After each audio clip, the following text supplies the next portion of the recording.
Saúdo a todos vocês que nos acompanham pelas redes sociais. Com a paz do Senhor, uma boa noite a vocês. Você tem reservado esse momento para adorar o Senhor, para ouvir da palavra dEle. E juntamente conosco podemos interceder pelos nossos irmãos, pela nossa vida, para que o Senhor cumpra os propósitos dEle para cada um de nós. Amém? Convido você a fechar os seus olhos, vamos orar.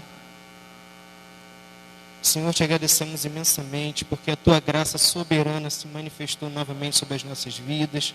E hoje nós podemos tirar esse momento, Pai, ainda que não reunidos fisicamente, mas reunidos no mesmo propósito, e podemos Te adorar, Te exaltar, declarar louvor ao Teu nome e ouvirmos a Tua voz por meio da Tua palavra, Pai.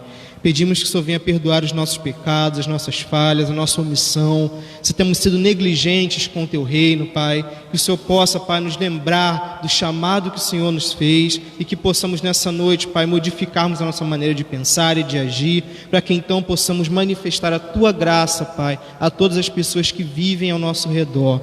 Pedimos que o Senhor venha tomar esse culto em Tuas mãos, Pai. Cada canção, Pai, escolhida, que possa, Pai, ser escolhida pelo Teu Espírito, Pai, usada pelo Teu Espírito, Pai, para nossa edificação. Que o Senhor receba o nosso louvor com aroma suave, Pai, e que em resposta o Senhor possa falar conosco, Pai, não porque somos merecedores, mas porque necessitamos, Pai, ouvir a Tua palavra, ouvir a Tua voz, para viver esses dias, Pai. Pedimos então que o Senhor se assente no trono que é Teu, Pai, da nossa adoração, e que o Senhor possa receber esse culto, Pai, que é Teu. Te agradecemos por tudo, em nome de Jesus. Amém. Convido você a abrir sua Bíblia no Salmo de número 1.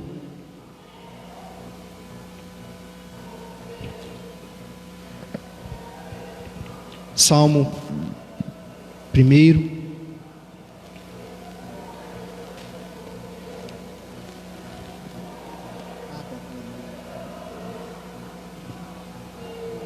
Salmo 1, vamos ler. Bem-aventurado o varão que não anda segundo o conselho dos ímpios, nem se detém no caminho dos pecadores, nem se assenta na roda dos escarnecedores. Antes tem o seu prazer na lei do Senhor, e na sua lei medita de dia e de noite. Pois será como a árvore plantada junto a ribeiros de águas, a qual dará o seu fruto na estação própria, e cujas folhas não caem, e tudo quanto fizer prosperará. Não são assim os ímpios, mas são como a moinha que o vento espalha.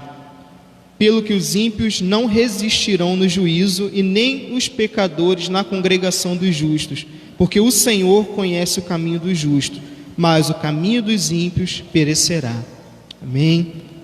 Talvez você no Instagram esteja ouvindo algum barulho, algum ruído, é porque a vizinhança está um pouquinho alegre hoje, então pedimos a compreensão dos irmãos. Acredito que no Facebook não esteja ouvindo tanto barulho, mas isso não vai nos impedir de adorarmos ao Senhor. Amém? Convidamos a estar de louvor.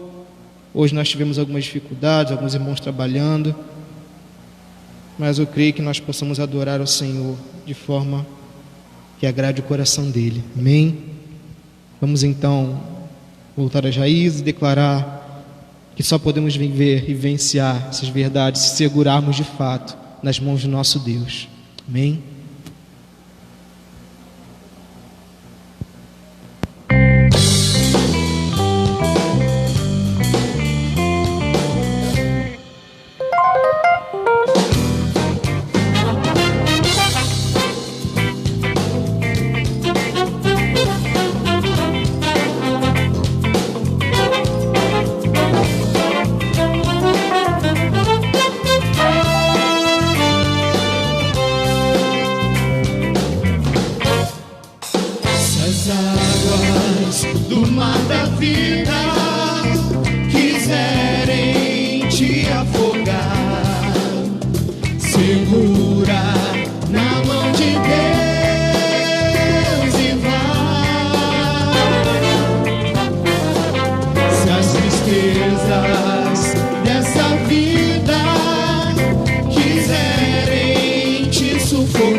Jesus Cristo prometeu que jamais te deixará, vai segura na mão de Deus e vai segura na mão de Deus, segura na mão de Deus, pois ela te sustentará. Não temas, segue adiante e não olhes para trás, mas segura na mão de Deus e vai. Mas segura na mão de Deus e vai. Segura firme nele. Mas segura na mão de Deus e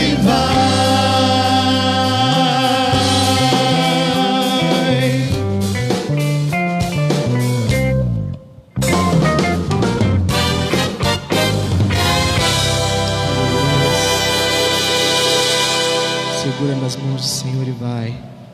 E é por isso que nós vamos declarar que nós consagramos as nossas vidas ao Senhor.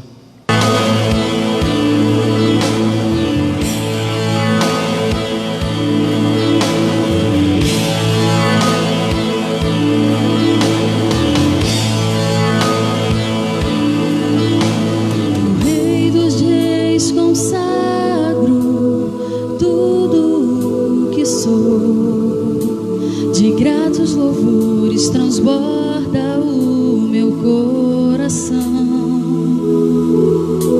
A minha vida eu entrego nas tuas mãos, meu Senhor, pra te exaltar com todo o meu amor. Eu te louvarei conforme a tua justiça e cantarei louvores, pois tu és altíssimo. Celebrarei a ti, ó Deus, o meu viver. Cantarei, contarei as tuas obras, pois por tuas mãos foram criados terra, céu e mar e todo ser, e nele está. Toda a terra celebra a ti, com cânticos de júbilo, pois tu és o Deus Criador. Toda a terra celebra a ti, com cânticos de júbilo, pois tu és o Deus Criador. Celebrarei a ti, ó Deus, com meu viver. Cantarei, contarei as tuas obras, pois por tuas mãos foram criados terra, céu e mar e todo ser que nele está.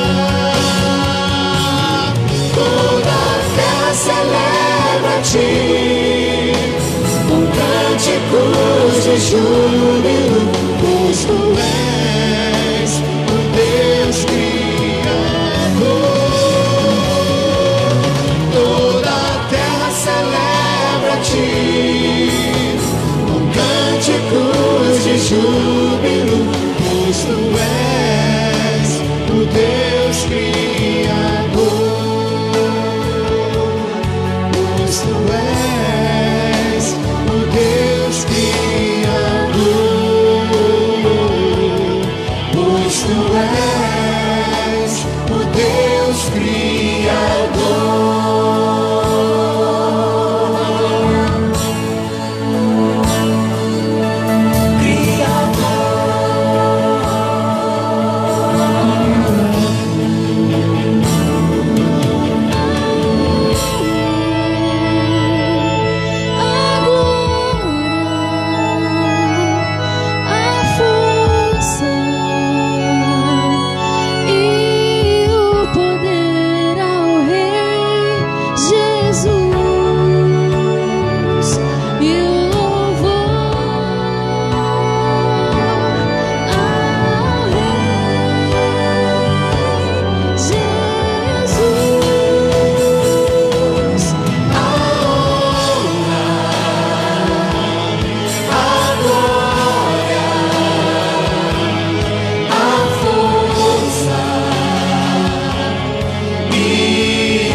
ainda é pouco, eu sei,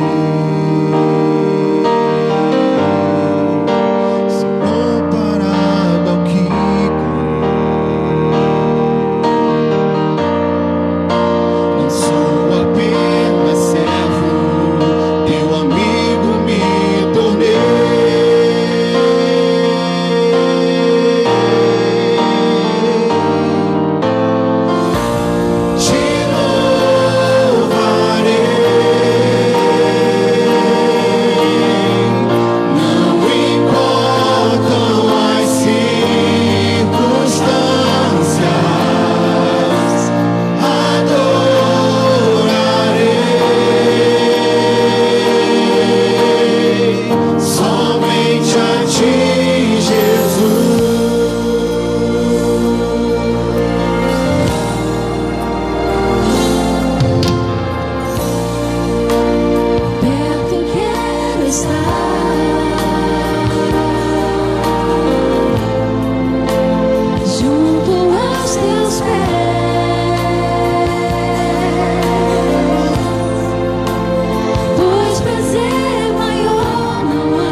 Somente a ti, tu és o meu amor.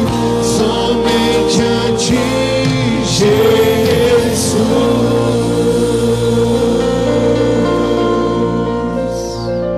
Aleluia, Senhor, nos colocamos diante de ti nesse momento, Pai, e pedimos que o Senhor venha receber o nosso louvor, Pai, e que sinta algo em nós, em nossas vidas, nesses dias, Pai, de distanciamento social, onde a tua igreja não se reúne presencialmente, que o Senhor possa, Pai, tirar do nosso coração, perdoar os nossos pecados, a nossa iniquidade, Pai, e venha nos ensinar a caminhar novamente pelo reto caminho de santidade que o Senhor preparou para cada um de nós.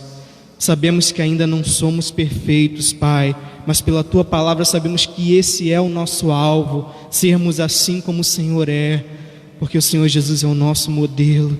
E Por isso pedimos, nos ensina a caminhar, Pai, cada dia mais em direção ao centro da Tua vontade, onde sabemos, Pai, que de fato estamos caminhando em direção à perfeição que o Senhor espera de cada um de nós.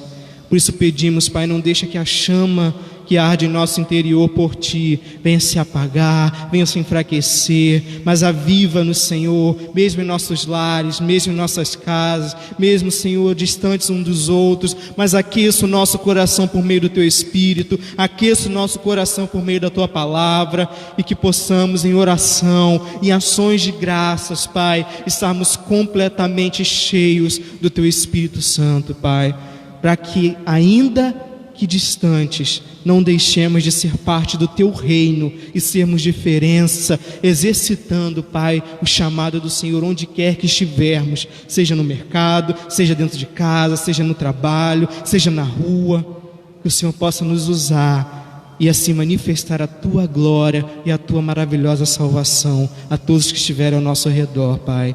Pedimos que o Senhor fale conosco nesse momento por meio da Tua palavra, Pai. Te agradecemos em nome de Jesus. Amém.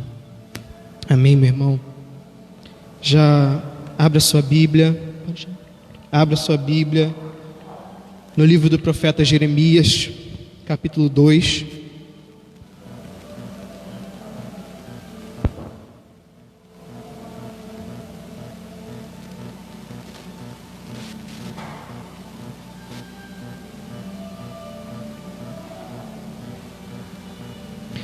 Profeta Jeremias, capítulo 2.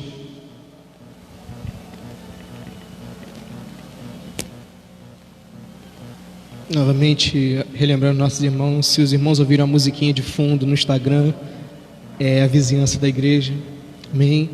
Mas eu creio que isso não vai atrapalhar o Senhor de falar conosco nessa noite. Livro do profeta Jeremias, capítulo 2.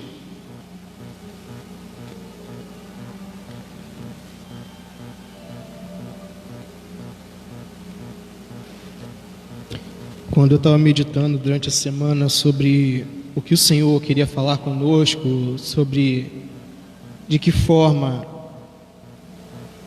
nós poderíamos trazer essa meditação, e o Senhor começou a ministrar no meu coração sobre dois assuntos que muitas vezes saem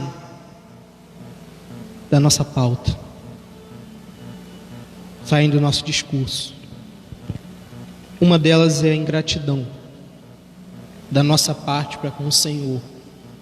E a outra é um sentimento que nós começamos a tratar na semana passada, quando a gente falou sobre os coríntios. E hoje a gente vai relembrar sobre isso, que é a autossuficiência. Quando eu sou tão suficiente a ponto de não depender mais do meu Deus. Eu quero que você me acompanhe na leitura, vamos ler alguns versos. A partir do verso 1, capítulo 2 de Jeremias. E veio a mim a palavra do Senhor dizendo: vai e clama aos ouvintes de Jerusalém dizendo: assim diz o Senhor, lembro-me de ti, da beneficência da tua mocidade e do amor dos teus desposórios, quando andavas após mim no deserto, numa terra que se não semeava. Então Israel era santidade para o Senhor, e era as primícias da sua novidade. Todos os que o devoravam eram tidos por culpados, o mal vinha sobre eles, diz o Senhor. Ouvi a palavra do Senhor, ó casa de Jacó, todas as famílias da casa de Israel. Assim diz o Senhor: que injustiça acharam os vossos pais em mim, para se afastarem de mim, indo após a vaidade e tornando-se levianos. E não disseram: onde está o Senhor que nos fez subir da terra do Egito, que guiou-nos através do deserto, por uma terra de ermos e de covas, por uma terra de sequidão e sombra de morte, por uma terra em que ninguém transitava, e na qual não morava homem algum. Verso 7. E eu vos introduzi numa terra fértil, para comerdes o seu fruto e o seu bem. Mas quando nela entrastes, contaminastes a minha terra e da minha herança fizestes uma abominação. Os sacerdotes não disseram: onde está o Senhor? E os que tratavam da lei não me conheceram. E os pastores prevaricaram contra mim, e os profetas profetizaram por Baal, e andaram após o que é de nenhum proveito. Portanto, ainda pleitearei convosco, diz o Senhor, e até com os filhos dos vossos filhos eu pleitearei.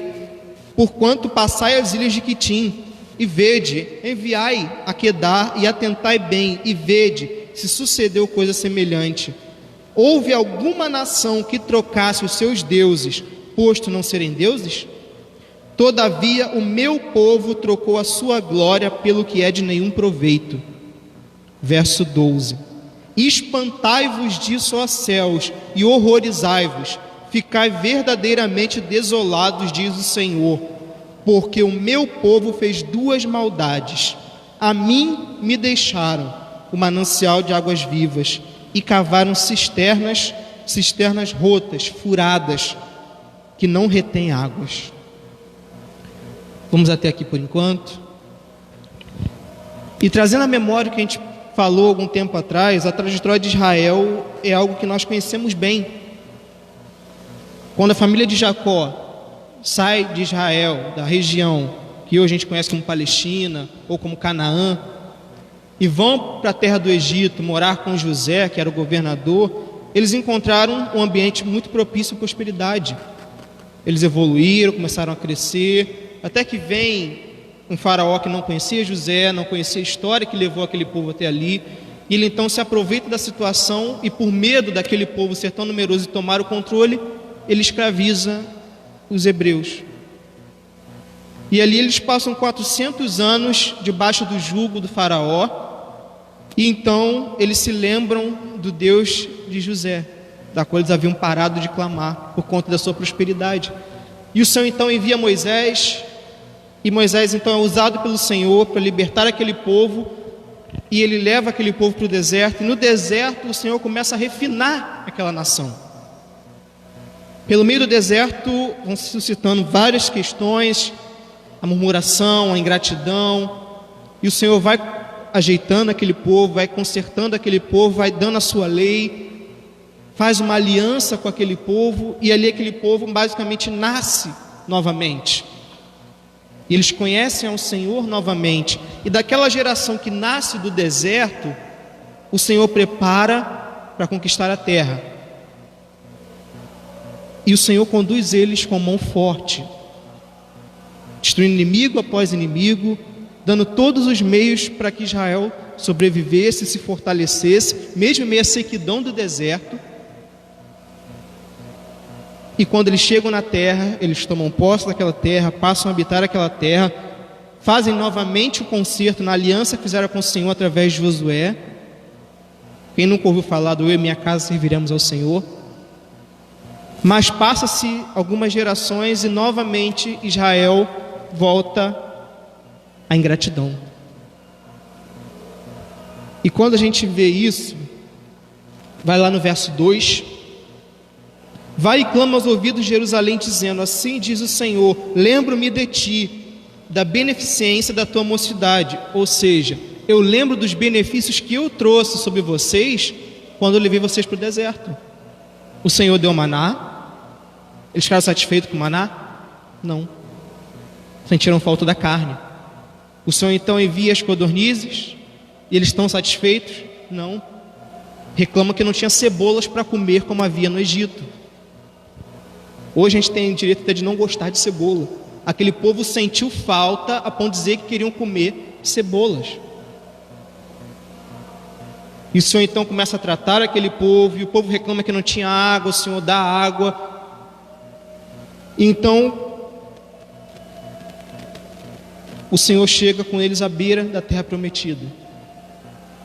E o Senhor então manda que eles enviem 12 espias, um de cada tribo, se eu não me engano. E aqueles espias vão e olham a terra, e eles trazem um relatório para Moisés e para o povo. A terra realmente é uma terra muito boa, muito próspera, mana leite e mel, Só que aí vem um porém. Porém, ela é uma terra de gigantes.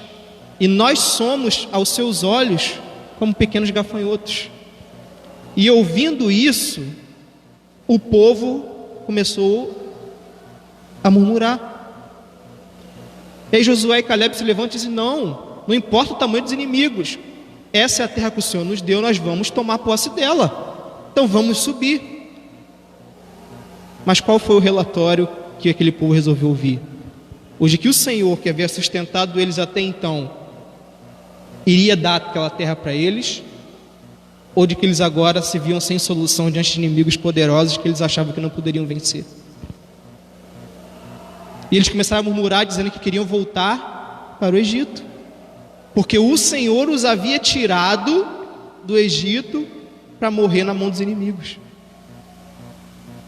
E o Senhor fala contra Jerusalém: lembra-se da mocidade de vocês, lá no começo de vocês como povo, do meu benefício para com vocês e do meu amor, quando fiz uma aliança com vocês. Isso está no verso 2.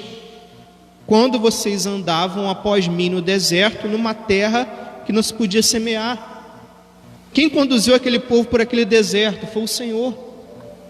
A coluna de fogo durante a noite, a coluna de nuvem durante o dia, os recursos naturais para alimentação, a sandália dos seus pés não se desgastava, as roupas não se corroíam, mas aquele povo ainda assim não conseguia enxergar os benefícios dessa aliança com o Senhor. E no verso 3 isso ainda fala: Israel era santidade para o Senhor. Eles eram o exemplo daquilo que o Senhor esperava que todas as nações acompanhassem. Então Israel era o modelo. O Senhor queria que aquela santidade, aquele relacionamento santo dele com Israel alcançasse os outros povos. Mas Israel, na verdade, não queria que eles fossem modelo. Israel queria copiar os outros povos. E é justamente esse o problema que a gente começa a acompanhar no verso 5. Verso 5: assim diz o Senhor,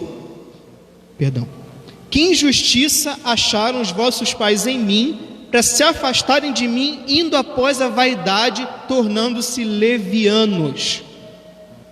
Leviano é algo sem valor. Leviano é algo inútil, algo descartável. O que Israel fez com a aliança que o Senhor havia feito com eles? Com ele. O Senhor trouxe Israel do deserto, botou eles numa terra, deu todas as condições de eles se tornarem um povo forte. E depois de tudo isso, eles viraram as costas para o Senhor, o abandonaram. Para quê? Para seguir a sua própria vaidade. E onde a gente começa a ver Israel deixando o Senhor por sua vaidade? No livro de Juízes a gente acompanha. Eles se instalam na terra, o Senhor dá certa paz, e por um período eles ficam apenas invocando o nome do Senhor. Mas eles começam então a se relacionar com outros povos que o Senhor havia dito para não se misturarem. Eles então começam a ter práticas que o Senhor havia proibido que eles tivessem. Eles então deixam de adorar o Senhor e começam a se impressionar e se deixar seduzir pelos deuses e pela cultura dos povos ao seu redor. Se a gente levar para o nosso dia hoje, a gente pode dizer: mas que mal tem conhecer outras culturas, conhecer outros métodos, outras formas de se viver? Para nós hoje, talvez não implique tanto, mas naquele período era de suma importância, porque eles foram chamados por Deus para serem um modelo, o exemplo, para que os outros povos se achegassem a Deus. E ao invés de cumprirem o propósito que eles fizeram diante do Senhor como aliança, eles agora passam a copiar os outros povos. Eles invertem e com isso descumprem a aliança. No verso 6: E não disseram: onde está o Senhor que nos fez subir da terra do Egito, que nos guiou através do deserto, por uma terra de ermos e covas, por uma terra de sequidão e sombra de morte, por uma terra em que ninguém transitava, na qual não morava homem algum?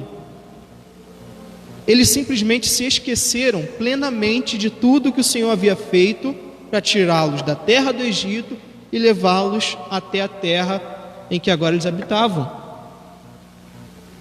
Eles simplesmente se esqueceram. E ninguém mais levantava essa pergunta no meio do povo: onde está o Senhor que nos conduziu até aqui? Por que nós não invocamos mais o nome do Senhor? Isso sucedeu várias vezes. O Senhor então queria ser o rei de Israel. Em alusão ao casamento, o Senhor diz que Israel seria a noiva e ele seria o marido, uma aliança. Mas Israel olhava para os outros reis e dizia, para os outros povos, e dizia: os povos têm rei com eles, mas nós não temos um rei sobre nós. E o Senhor fala com eles: vocês querem um rei ao invés de ter a mim como seu governo. Vocês sabem que o rei vai colocar impostos sobre vocês, vai colocar jugo sobre vocês, e ainda poderá afastá-los da nossa aliança. E ainda assim o povo decidiu que queria ter um rei. O Senhor falou: então vai e unge o rei. E vem Saul. Saul então começa bem, mas depois vai pela própria vaidade. Parece que é uma cena repetida no meio do povo. Ele começa a fazer as coisas de acordo com a vontade dele. Ele era o rei, então ele deveria escolher como as coisas deveriam funcionar, até que o Senhor o rejeita como rei sobre o seu povo. Então o Senhor escolhe Davi, e depois de um tempo, depois de tantas histórias, Davi então assume o trono, e Davi conduz Israel a um tempo de prosperidade, até que Davi também deixa se levar pela sua vaidade. E a vaidade de Davi traz consequências também para o seu povo. E depois de Davi vem Salomão, e Salomão começa a governar com sabedoria, mas depois se deixa levar novamente pela vaidade e pelas alianças com outros povos, e se prostitui com outros deuses. Israel segue o exemplo do seu rei. E então vem Roboão, e Roboão, em cumprimento à profecia que o Senhor havia feito, coloca um jugo mais pesado ainda sobre o povo se rebela, e então o reino é dividido em reino do norte e reino do sul. O reino do norte acaba vivenciando períodos muito mais tenebrosos do que o reino do sul, acredito pelas questões culturais, pela questão da aproximação com o templo. E o reino do norte é então destruído em 720 a.C. pela Síria, e o juízo vem sobre o reino do norte. E por amor a alguns reis que vieram no reino do sul, o Senhor adiou o juízo sobre o reino do sul, mas esse juízo também viria. E agora Jeremias é chamado pelo Senhor para alertar aquele povo: o juízo era iminente. Depois de todas essas quebras de aliança que Israel fez com o Senhor, para seguir a sua própria vaidade, para seguir aquilo que não tinha valor, a consequência estava a caminho, o juízo estava a caminho. E Jeremias então começa a relembrar aquele povo de toda a trajetória deles até ali. Não foi um pecado de ontem, mas foi um pecado de gerações inteiras, quebrando continuamente a aliança que o Senhor havia feito com eles.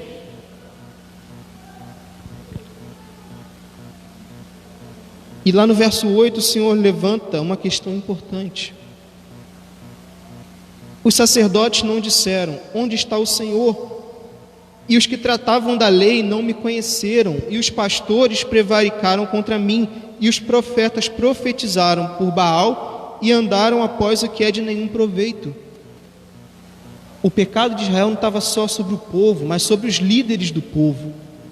Os líderes daquela nação, daquelas gerações, não alertavam Israel para voltar à aliança que o Senhor havia feito com eles, mas eles continuamente se aproveitavam da sua própria vaidade, da sua própria vontade egoísta, dos seus próprios interesses, e corrompiam o povo com isso.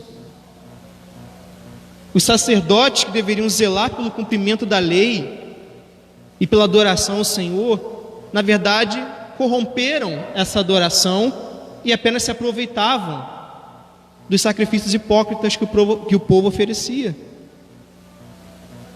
Os que cuidavam da lei, os juízes, já não julgavam mais de acordo com a justiça, mas julgavam de acordo com a conveniência. Os pastores, ou seja, os reis, os príncipes, aqueles que cuidavam do povo, colocavam um jugo pesado sobre o povo e se aproveitavam da sua posição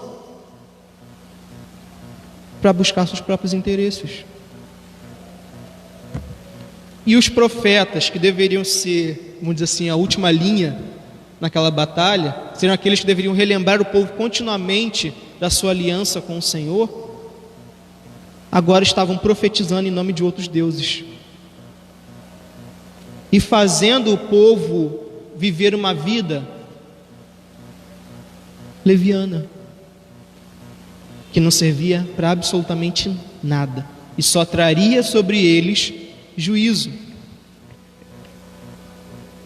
E aí o Senhor ainda pergunta, lá no verso 10: porquanto vai às ilhas de Quitim e vede, vai a Quedar, era descendente de Ismael, próximo de Edom, que a gente viu na outra semana, e vejam se aconteceu alguma coisa semelhante ao que aconteceu em Israel. Verso 11: houve alguma nação que trocasse os seus deuses, posto não serem deuses?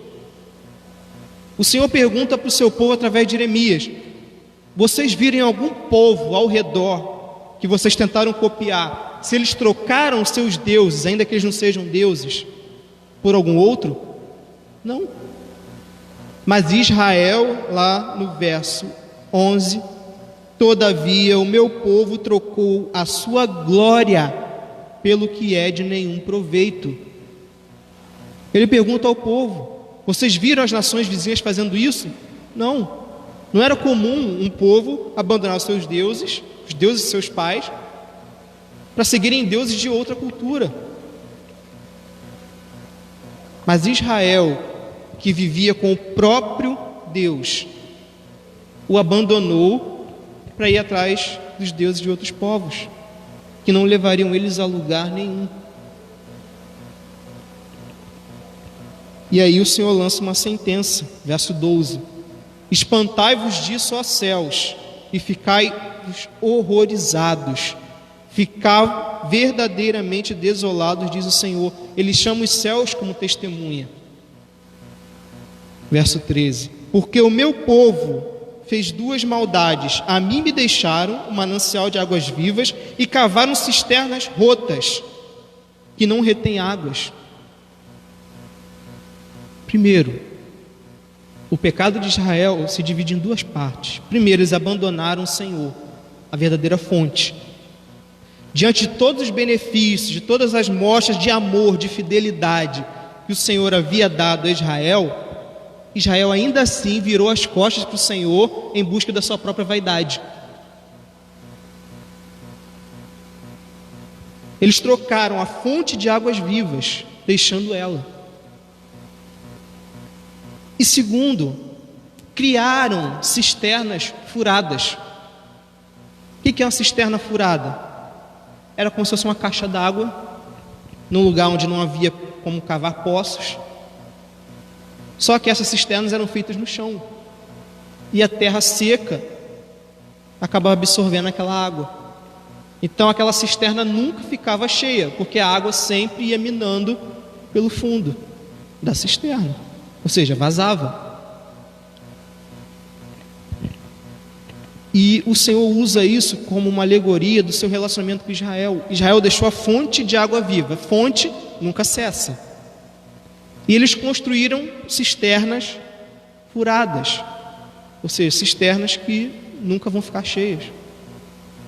E o que ele quis dizer com esse construir cisternas? Eles agora acreditavam que dava para viver todos os benefícios do Deus de Israel, porém seguindo por seus próprios caminhos.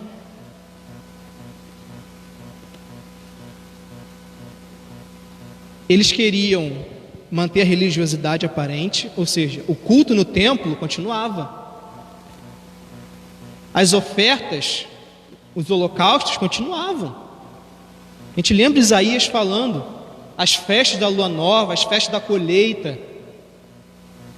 Só que o Senhor falou que estava farto da hipocrisia daquele povo, porque eles faziam o cumprimento, mas o seu coração estava totalmente longe daquilo, porque eles iam sacrificar o holocausto, mas viravam as costas, praticavam novamente todas as iniquidades e pecados que eles haviam dito que se arrependeram. Eles construíram na mente deles, na cultura deles, que eles poderiam vivenciar a proteção do Senhor, o auxílio do Senhor, as bênçãos do Senhor, sem contudo precisarem honrar a aliança que fizeram com Ele, de serem o seu povo, um povo santo, um povo separado. E talvez essa seja a minha e a sua situação hoje. Nós fomos chamados por uma graça extraordinária, que nós não merecemos e nem somos capazes de merecer, de sequer fazer algo em troca dela. E mesmo diante disso e de todos os benefícios que essa graça trouxe sobre nós, nós muitas vezes agimos como Israel. Nós construímos cisternas, ao invés de viver direto da fonte. Nós achamos que para viver a vida cristã basta apenas eu ir aos cultos regulares no templo, basta apenas eu dar ofertas regulares como dízimo, ofertas alçadas, basta apenas eu usar as roupas que estejam de acordo com a cultura local da igreja.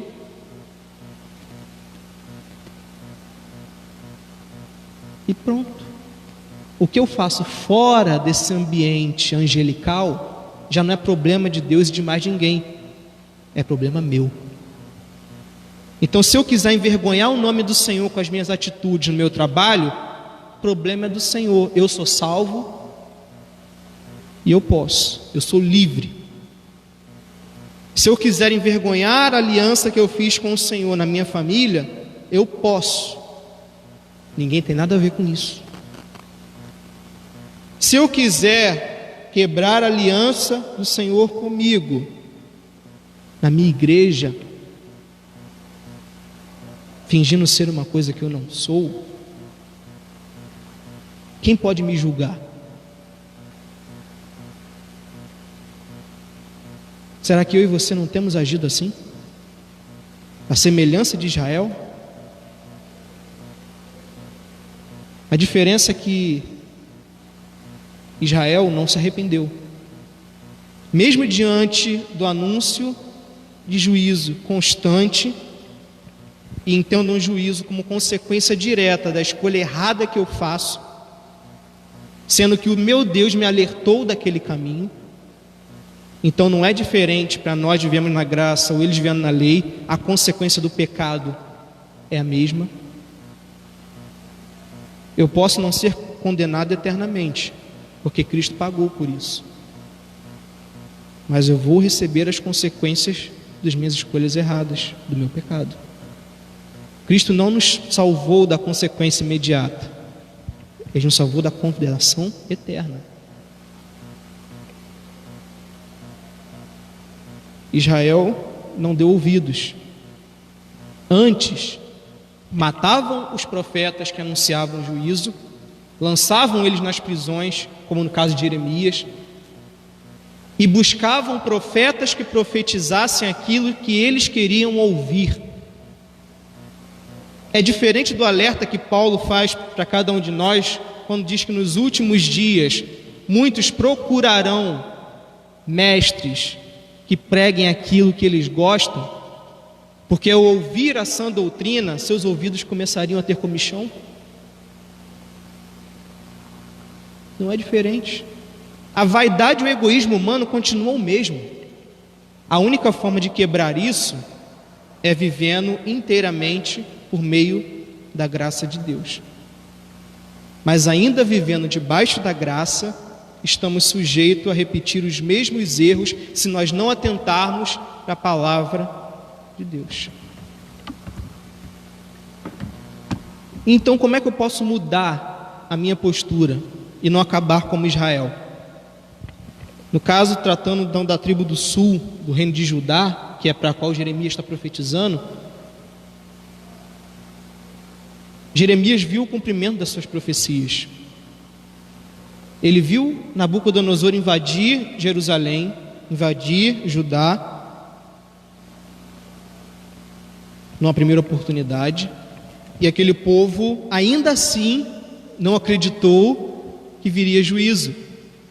E confiando num rei que não servia mais ao Senhor, Joaquim, e confiando nos falsos profetas que diziam que o Senhor daria livramento a eles, eles tentam se refugiar na aliança com o Egito. E em 587 para 86 a.C., Nabucodonosor invade Jerusalém novamente, e dessa vez destrói o templo e leva a maior parte daquele povo cativo. Não foi exatamente o que o Senhor já havia falando tempo após tempo, geração após geração? Agora a consequência da escolha rebelde daquele povo de seguir a vaidade e seus próprios caminhos chegou para eles. E o alerta para nós não muda. Se nós buscarmos viver constantemente em pecado, Paulo diz que nós estamos crucificando novamente o Filho de Deus e invalidamos o seu sacrifício sobre a nossa vida.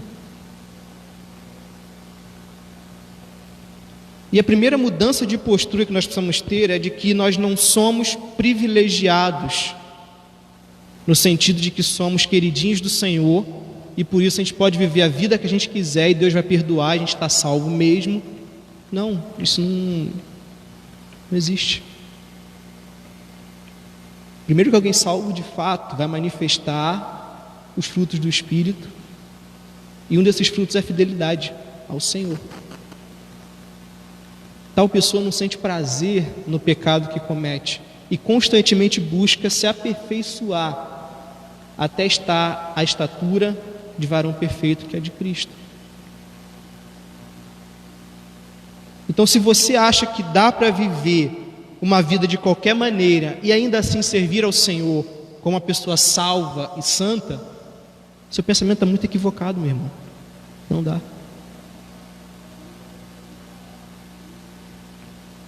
Como Paulo fala aos Gálatas também, ninguém vos engane. Aquilo que o homem plantar, isso o homem vai colher. Se você planta pecado, você acha que vai colher santidade? São duas coisas totalmente opostas.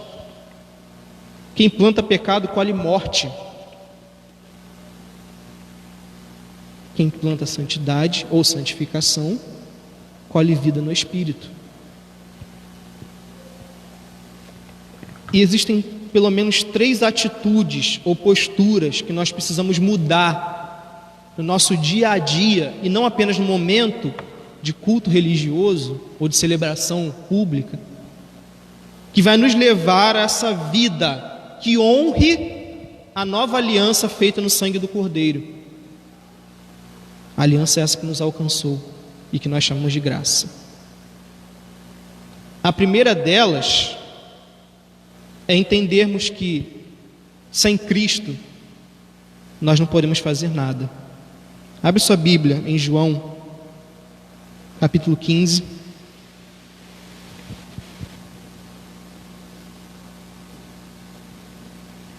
João capítulo 15, versos 4 e 5.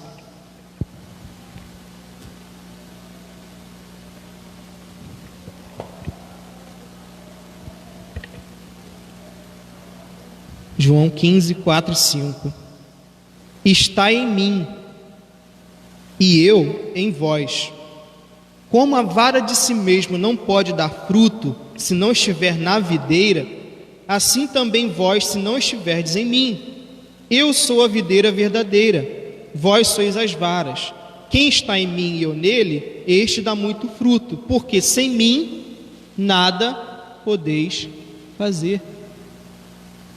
Se a gente faz uma alusão ao texto de Jeremias, o Senhor diz que Ele é a fonte de águas vivas, ou seja, a fonte que não cessa.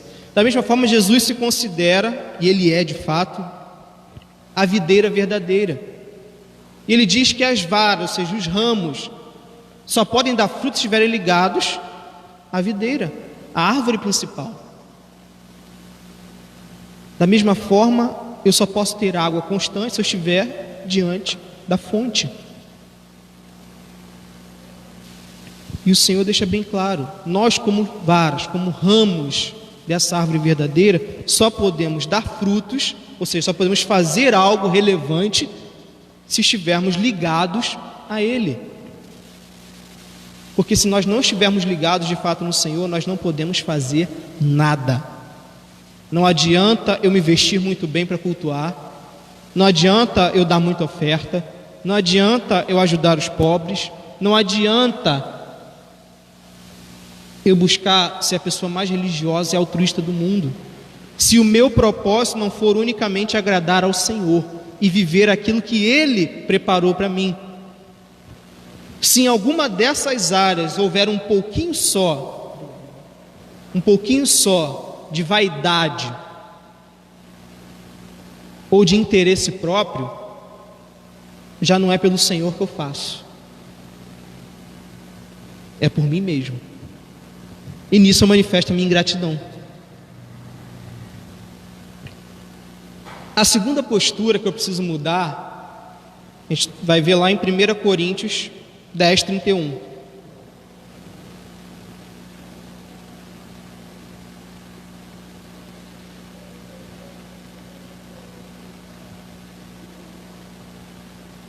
Primeira Coríntios 10, verso 31. Paulo, como a gente falou na semana passada, usou essa carta para orientar os coríntios em muitas áreas, inclusive em disputas sobre alimentação. E já finalizando desses assuntos, Paulo declara, lá no verso 31, portanto, quer comais, quer bebais, ou façais qualquer outra coisa, fazei tudo para a glória de Deus. Não importa se eu estou comendo, não importa se eu estou me vestindo, não importa a questão. O que importa é que eu preciso fazer para a glória de Deus. Agora, se aquilo que eu estou fazendo me leva ao pecado, eu posso dizer que aquilo é para a glória de Deus? De forma alguma. Então a gente já elimina muitas coisas na nossa vida que podem nos conduzir ao caminho de perdição. Lembra quando Paulo fala que se alguma atitude que eu faço, ele usa lá o exemplo do comer carne, porque era um assunto de discussão em Corinto. Se o comer carne enfraquece, escandaliza o teu irmão e com isso ele cai na fé, você é o culpado disso. Então, por amor a ele, ao mais fraco, deixe de comer carne. Isso é uma orientação falando da carne sacrificada aos ídolos. Mas isso serve para nós em várias outras áreas. Se a roupa que eu uso escandaliza o meu irmão que é mais fraco, não entende o que eu falo, por que então eu não evito até que ele tenha maturidade?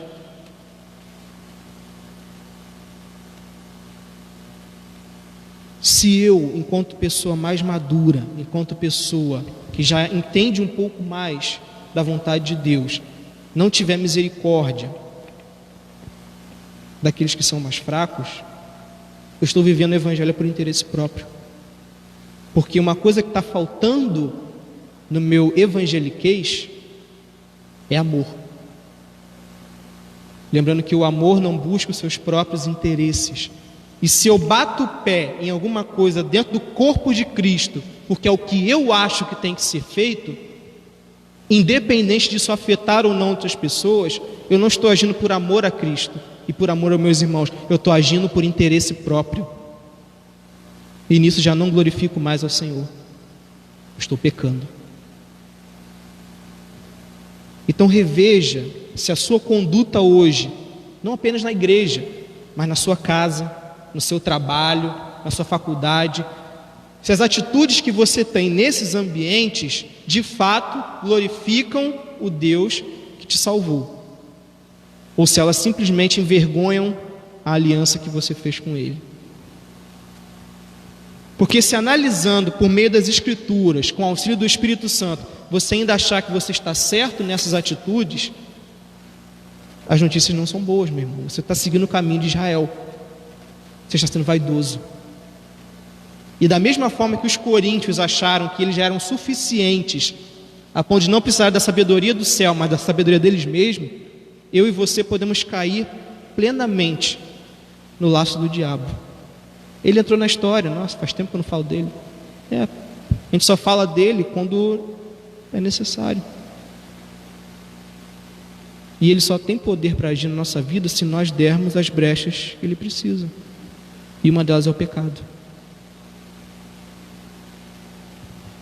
Se eu não mudar a minha forma de agir e entender que, primeiro, eu preciso inteiramente, dependo inteiramente do Senhor para viver. Segundo, se eu não entender que tudo que eu fizer precisa ser para a glória de Deus, quer seja um passeio em família, quer seja um almoço, quer ser trabalhar um dia, dirigir no trânsito, talvez. Difícil, né? Para quem dirige, acredito que seja tarefa difícil, mas ainda assim você tem que dirigir para a glória de Deus. Pais e mães, vocês têm que educar seus filhos. Eita, perdão. Vocês têm que educar seus filhos para a glória de Deus, com sabedoria, não só usando a vara da correção, como alguns usam. No seu trabalho, se você tem que defraudar alguma nota para manter o seu emprego, a quem você está servindo? Mas eu vou ficar desempregado. A quem você está servindo? Na sua faculdade, vale mais você se vender a uma ideologia que prega totalmente contra aquilo que você crê nas Escrituras?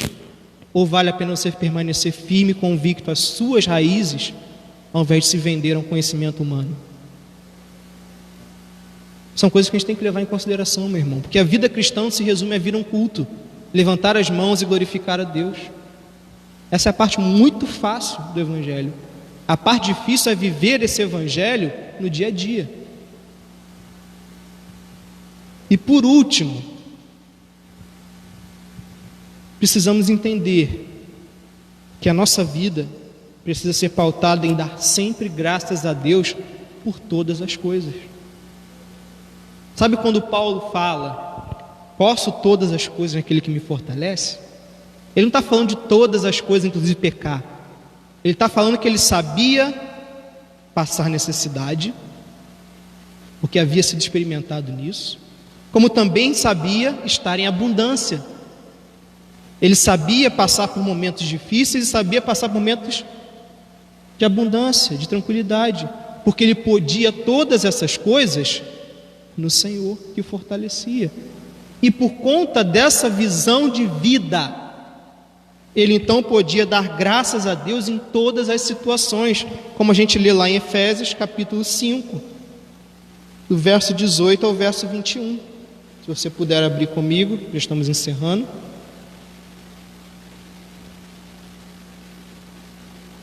Efésios 5, 18 ao 21. Novamente Paulo instruindo naquela igreja acerca de várias coisas, inclusive sobre família. Em determinado ponto ele trata da nossa devoção. Verso 18: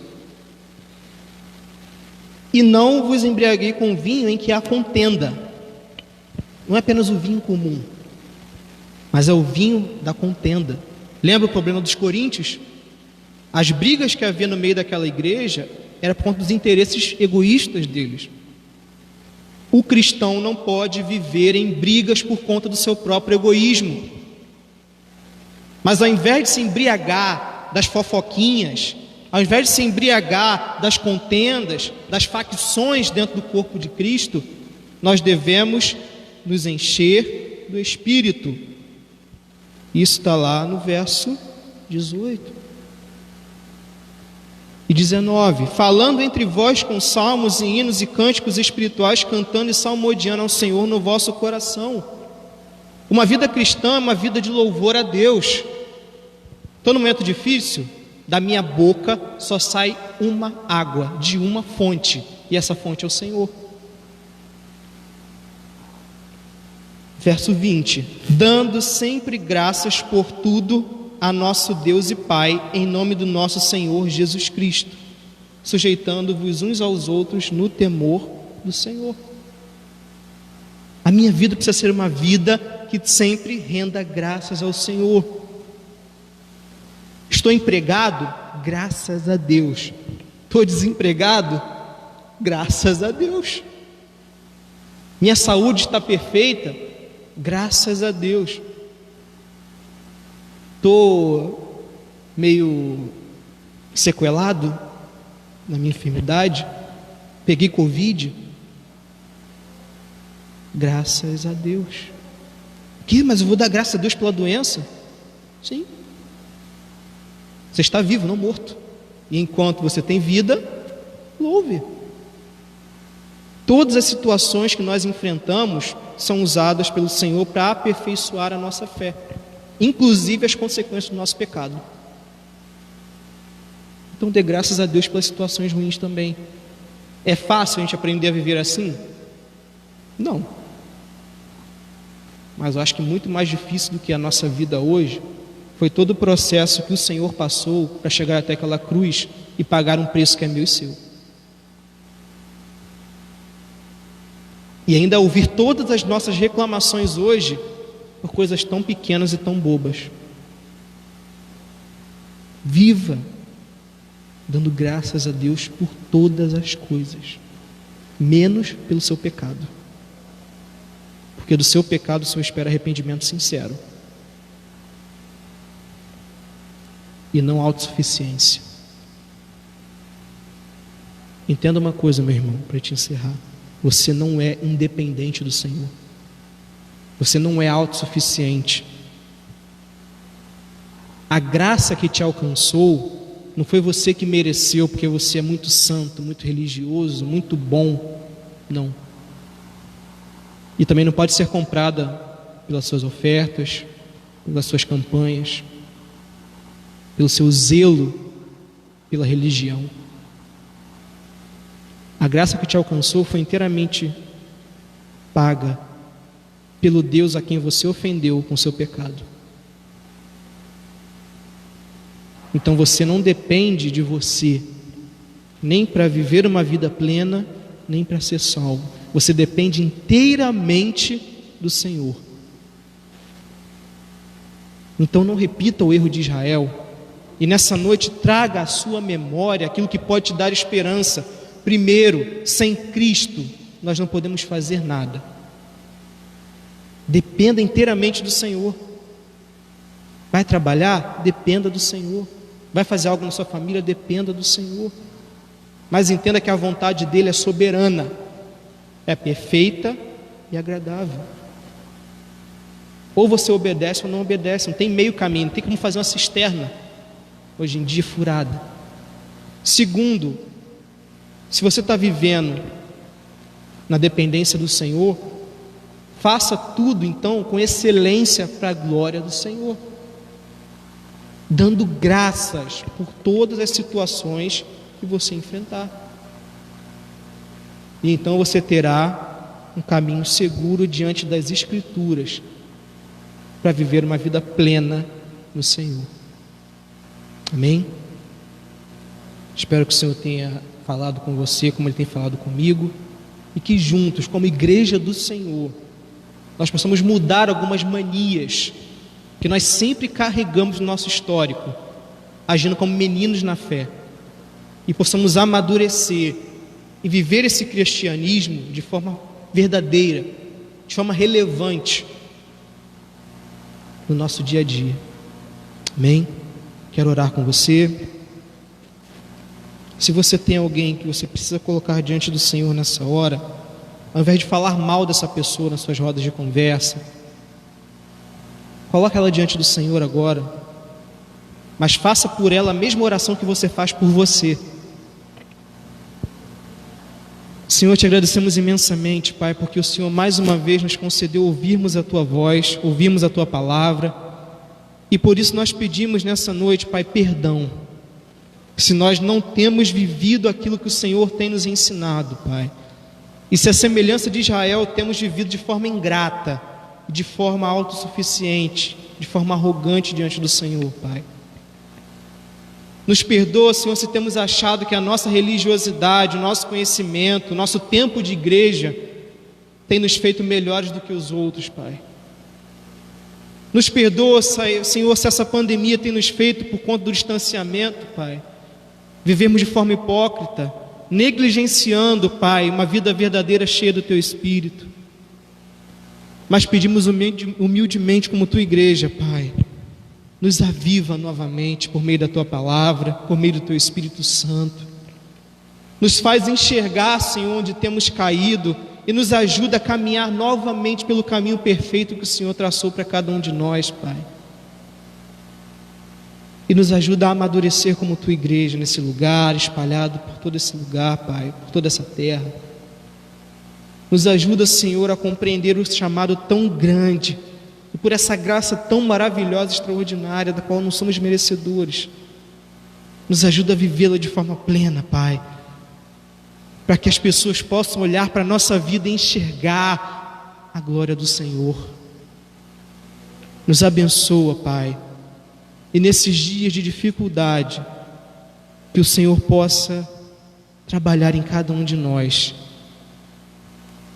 e que ao voltarmos à nossa rotina de encontros como Tua igreja, Pai, possamos voltar diferentes, possamos voltar mais humildes, mais dependentes do Senhor, mais maduros, mais dispostos a viver a vontade, Pai, do Senhor como Rei desse reino da qual nós fazemos parte.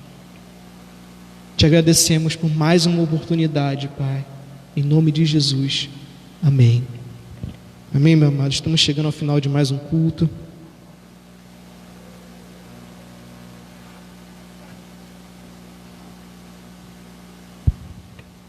Espero que o Senhor tenha falado com você e que você possa orar. O ministério pode se preparar. Que você possa estar orando por esses dias, que você possa estar se preparando. O prédio da igreja, por conta das questões de saúde pública, por mais que a gente concorde, discorde em alguns pontos ou não, por mais que algumas igrejas acompanhem isso ou não, nós temos um papel a cumprir e temos responsabilidade com as vidas que se encontram aqui.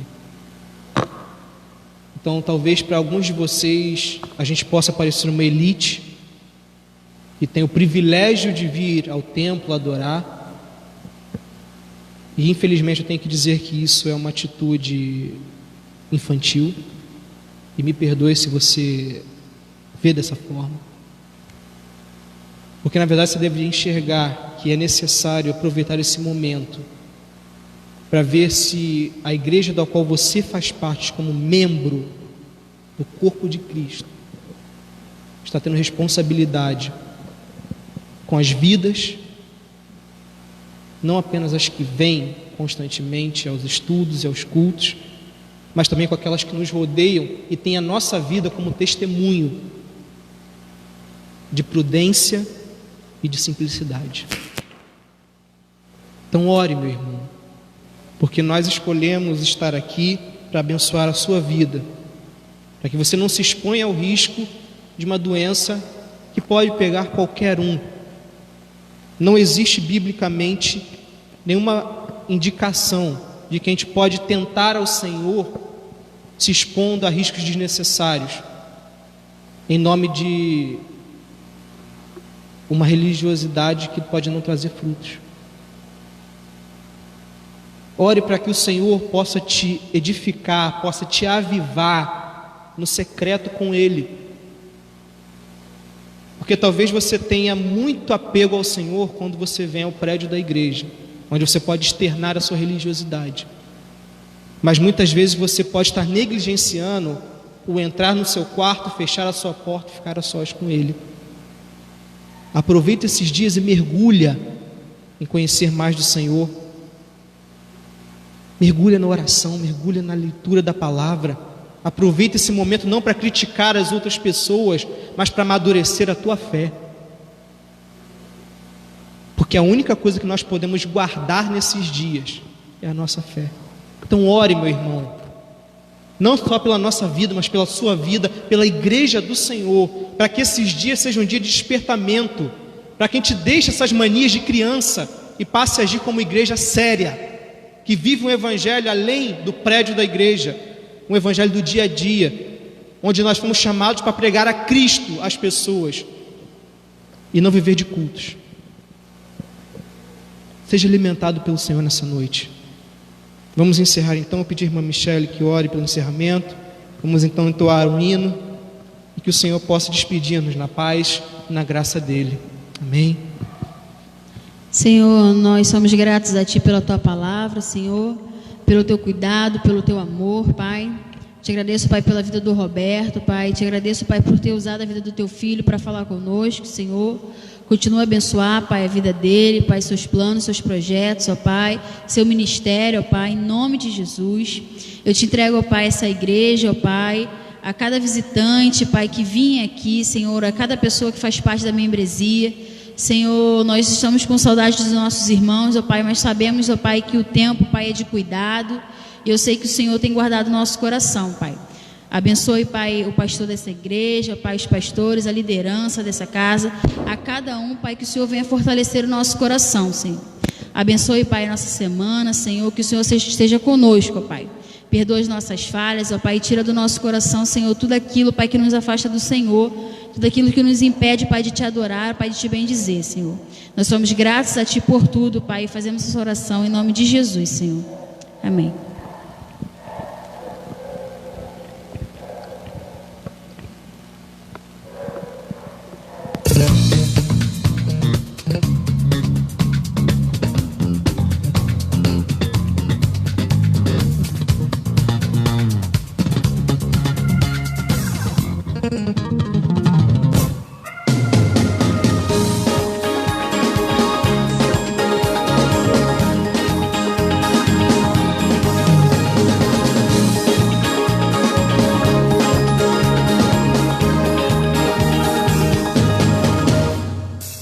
Mais uma vez estou aqui, ó Pai, quero Tua graça sobre mim.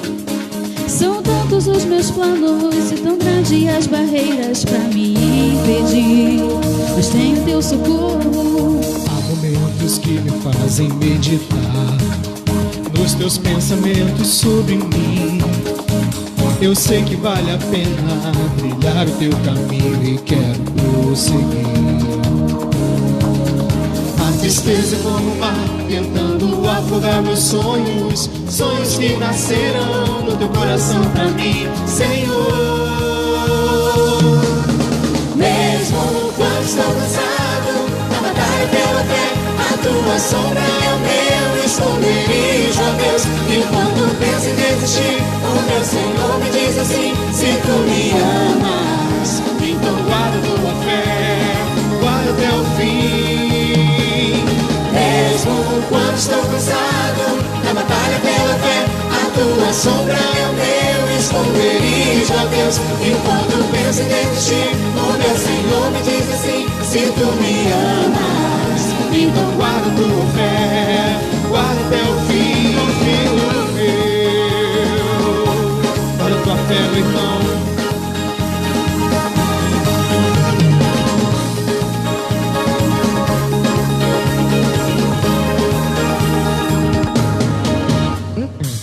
Momentos que me fazem meditar nos Teus pensamentos sobre mim.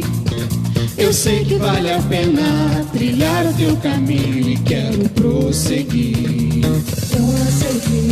A tristeza como o mar tentando afogar meus sonhos, sonhos que nascerão no Teu coração pra mim, Senhor. Mesmo quando estou cansado, na batalha pela fé, a Tua sombra é o meu esconderijo, ó Deus. Enquanto penso em desistir, o meu Senhor me diz assim: se Tu me amas, então guarda Tua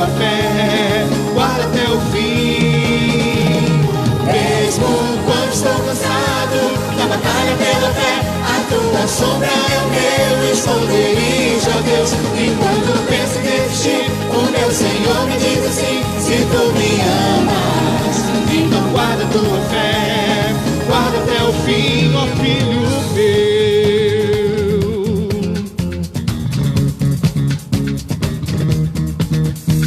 guarda tua fé, guarda tua fé, guarda até o fim.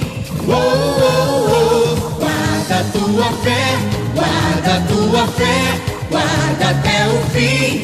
Oh, oh, oh. Guarda tua fé, guarda tua fé, guarda até o fim. Oh, oh, oh. Guarda tua fé, Sempre guarda sim. guarda até o fim. Oh, oh, oh.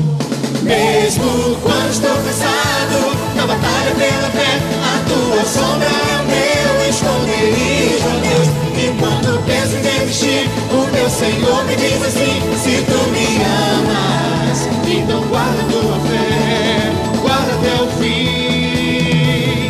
mesmo quando estou cansado na batalha pela fé, a tua sombra é o meu esconderijo, ó Deus. E quando penso em desistir, o meu Senhor me diz assim: se tu me amas, Então guarda tua fé, guarda até o fim. mesmo quando estou cansado na batalha pela fé, a tua sombra é o meu esconderijo, ó Deus.